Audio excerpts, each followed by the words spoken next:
Kirsten Oswald. Mr Walker, it's a pleasure to serve under your chairmanship, and I am pleased to be able to speak today on behalf of the thousands of my constituents who signed the petition objecting to Donald Trump being invited to the UK for a state visit, as well as the large number who contacted me saying they didn't wish to sign that particular petition, but they strongly objected to a state visit taking place. And many of those who contacted me said they'd never signed a petition before, but they felt so strongly that this was wrong that they had done so now. And no wonder they were concerned. What on earth have we come to that the UK government should for 1 second think that it was appropriate to reward the disgraceful statements and actions of President Trump with a state visit? A state visit with all the pomp and ceremony and fantushery of the British establishment.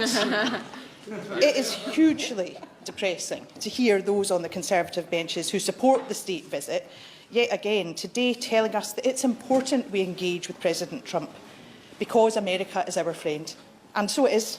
But that's why we should challenge this. President Trump's administration so far has been characterised by ignorance and prejudice, seeking to ban Muslims and deny refuge to people fleeing from war and persecution, because that is what he said and that is what he has done, and it is simply racism.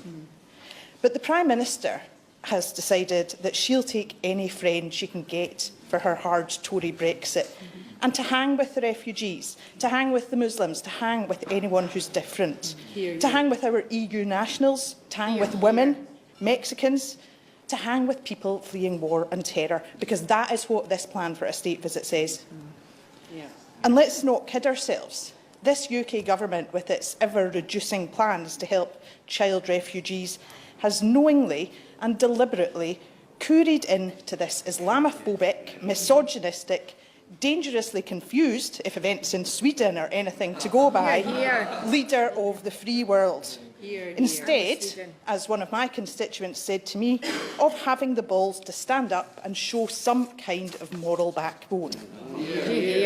President Trump's words and actions are horribly destructive for Muslims across the world. They absolutely will foster Islamophobia and racism. And we have all heard about the nasty, insidious, creeping racism that has felt able to raise its ugly head. Hate crime incidents up 41% in England and Wales since the Brexit vote. And this state visit ramps that up further, giving all those who feel the need to persecute other people the comfort they need, especially as they may now feel that it's rubber-stamped by this rudderless shambles of a UK government. On these benches, we have grave concerns about the effect this has on people living, working and studying in Scotland. And many Muslims are understandably upset and fearful. And other groups too are upset and fearful. As the mother of mixed-race children, I am upset and fearful for the future in a way that I have never been before. Because this is a time of flux and uncertainty, and there are dark clouds gathering in many parts of the world. Our job here should be to shine a light, to stand tall. We should be taking the moral high ground and sending a firm message to President Trump that this will never be acceptable and he needs to stop.